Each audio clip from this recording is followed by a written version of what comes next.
Hare Krishna,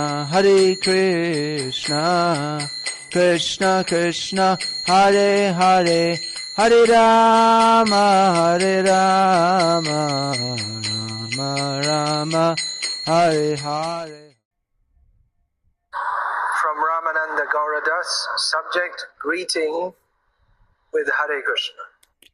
ఈ ప్రశ్న రామానంద గౌరదాస్ అనేటువంటి భక్తుడు వేశారు. దేని గురించి అంటే భక్తులను హరే కృష్ణ అని వారిని పలకరించడం గురించి.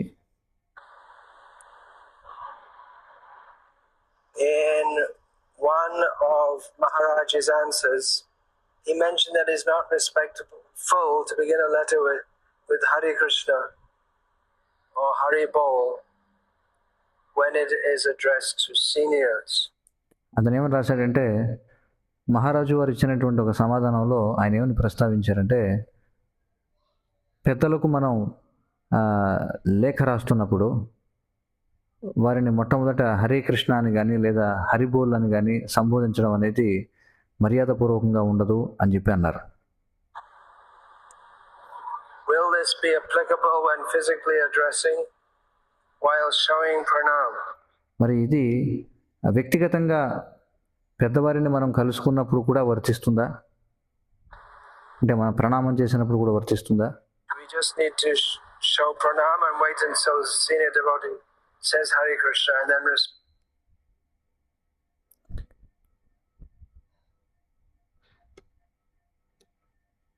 మనం కేవలం ప్రణామం చేసి అవతల ఉన్నటువంటి ఎవరైతే వరిష్ఠ భక్తులు ఉన్నారో వారు హరే కృష్ణ చెప్పేంత వరకు మనం వేచి చూసి అప్పుడు మనం కూడా హరే కృష్ణతో ప్రతిస్పందించాలా?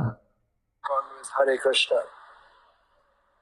This standard process is to bow down and recite Vancha Kalpatarubhyascha Kripa Sindhubhyascha Patitanam Pavanebhyo Vaishnavebhyo Namo Namaha. ఇక్కడ చెప్తున్నారు, ప్రామాణికమైనటువంటి విధానం ఏమిటంటే వారికి ప్రణామం చేసి వాంఛా కల్పతరుభ్యశ్చ కృపా సింధుభ్యో చ పతితానాం పావనేభ్యో వైష్ణవేభ్యో నమో నమః అని పలకడం. To bow down and offer respects with the Vaishnava Pranama mantra. అంటే ప్రణామం చేసి వైష్ణవ ప్రణామ మంత్రంతో వారిని గౌరవించడం, ఇది ప్రామాణికమైనటువంటి విధానం.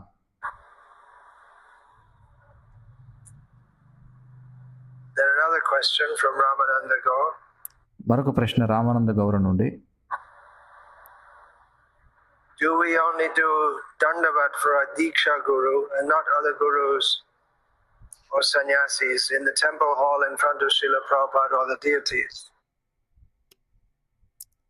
మనం మన దీక్షా గురువుకి మాత్రమే మందిరంలో అంటే శ్రీ విగ్రహాల ముందు దండవత్ ప్రణామాలు చేస్తామా?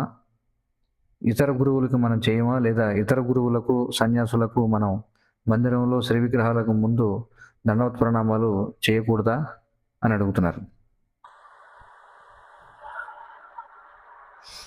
Well,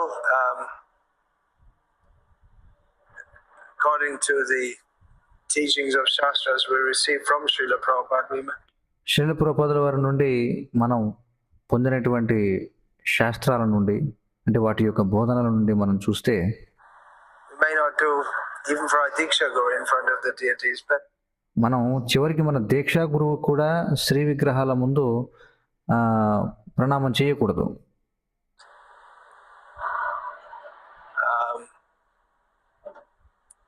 better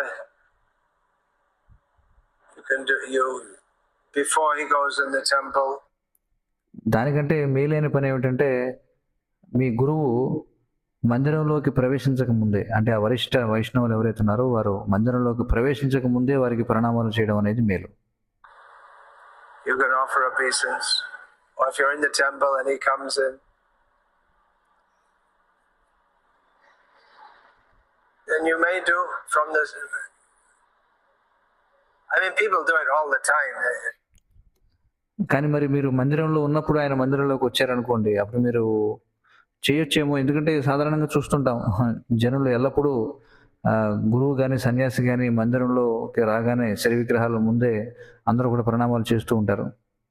Not only to our devotees initiated in ISKCON, but in India, కేవలం ఇస్కాన్లో దీక్ష స్వీకరించినటువంటి భక్తులు మాత్రమే కాదు, భారతదేశంలో మనం చూస్తే here people come and bow down before me in front of the temple. జనం వచ్చి నా ముందు మందిరంలోనే ప్రణామాలు చేస్తూ ఉంటారు. I've tried to tell them not to do that, నేను ఎన్నోసార్లు ప్రయత్నం చేశాను వారికి ఆ విధంగా చేయొద్దని చెప్పడానికి. but it's out of it's like when so many people are doing it all the time, కానీ అది మన చేతిలో మనం నియంత్రించలేము అనమాట. ఎందుకంటే ఎంతో మంది జనులు ఎల్లప్పుడూ ఆ విధంగా చేస్తూ ఉన్నారనుకోండి, it seems to be something out of control. అది మన నియంత్రణలో లేనిదిగా మనకు అనిపిస్తుంది. But the point is there that in the temple of Krishna we're there to offer respect particularly to Krishna. కానీ ఇక్కడ విషయం ఏమిటంటే, ఇక్కడ సూత్రం ఉంది, మందిరంలో కృష్ణుడి ముందు మనం కేవలం ప్రత్యేకించి కృష్ణుడికి మాత్రమే ప్రణామాలు చేయాలి అని. So when answering this question previously, I've suggested that మరి ఈ ప్రశ్నకి సమాధానం చెప్పినప్పుడు నేను పూర్వం ఏమని సలహా ఇచ్చానంటే, you can maybe go to the side, not directly in front of the deity. మీరు కొంచెం పక్కకు వెళ్ళి, అంటే శ్రీ విగ్రహం ముందు ప్రణామాలు చేయొద్దు, And offer respect to your Diksha Guru. విగ్రహాలు ముందు కాకుండా కొంచెం పక్కకు వెళ్ళి మీ దీక్షా గురువుకు ప్రణామాలు చేయండి అని చెప్పాను. If there are other sannyasis or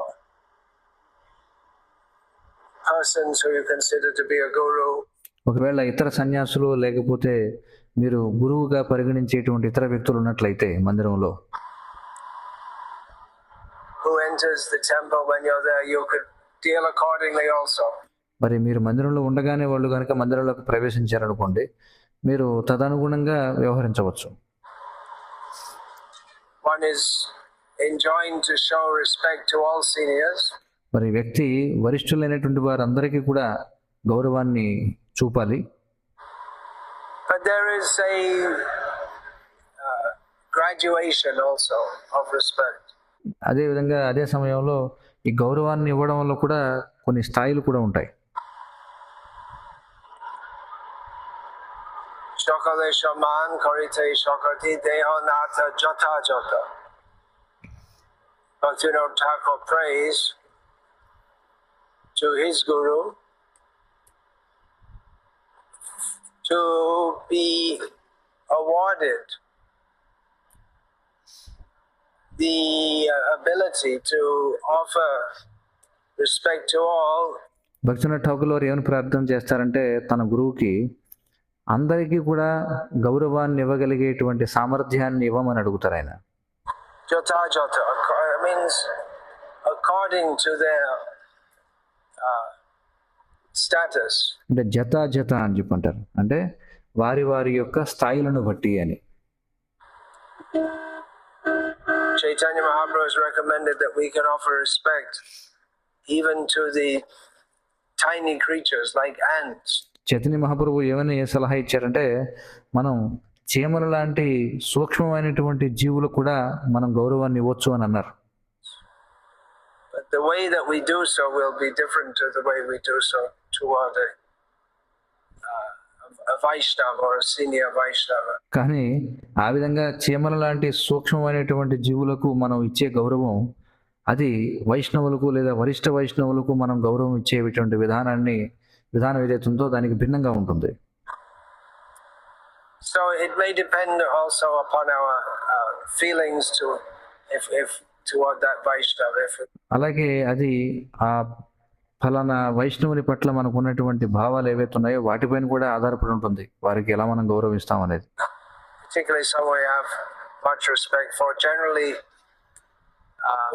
it's hoped that devotees will have much respect for sannyasis and senior devotees. మరి ప్రత్యేకించి మనం చూసినట్లయితే సాధారణంగా భక్తులకు సన్యాసుల పట్ల అలాగే వరిష్ఠ భక్తుల పట్ల ఎక్కువ గౌరవం ఉంటుందనేది ఆశించబడుతుంది.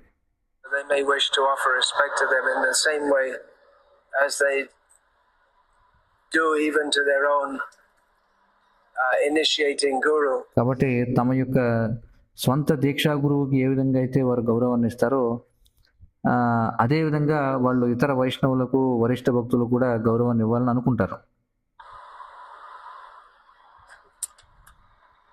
But at the same time, that rule is there that in the temple we show respect particularly to the deities. So, కానీ అదే సమయంలో మరి నియమం కూడా ఉంది. ఏమిటంటే మందిరంలో మనం ప్రత్యేకించి కేవలం శ్రీ విగ్రహాలకు మాత్రమే గౌరవాన్ని అర్పించాలి అని. we may offer respect within the temple room. I'm suggesting this a little bit to this, going a little bit to the side of the deity. అందుకే నేను ఏమని ఇక్కడ సలహా ఇస్తున్నానంటే అలా మందిరంలో చేయాల్సి వచ్చినప్పుడు శ్రీ విగ్రహాల ముందు కాకుండా కొంచెం పక్కకు వెళ్ళి ప్రణామాలు చేయాలని నేను సూచన చేస్తున్నాను. Okay. హరే కృష్ణ.